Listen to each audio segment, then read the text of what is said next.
ఎందుకు నా మీద ఇంత పగబట్టావు? ఎక్కడున్నావు? అసలున్నావా లేదా?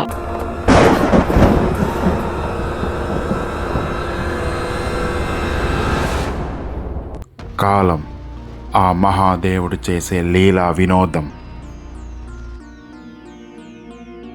మనుషులు చేసే ప్రతి తప్పుకి కాలాన్ని నిందిస్తారు, కానీ నిజానికి కాలం ఏ తప్పు చేయదు. చేసేదంతా మనుషులే. తప్పులు సరిచేసుకున్నవాడు బాగుపడతాడు, వదిలేసినోడు బాధపడుతూనే ఉంటాడు.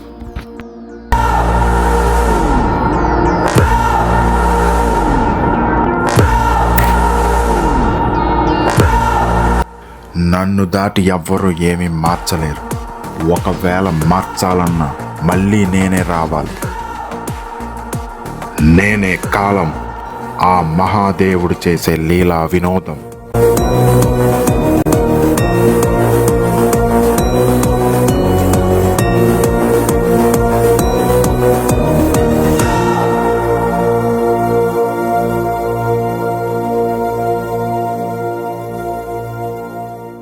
ఈసారైనా నన్ను గెలిపిస్తావా కాలమా?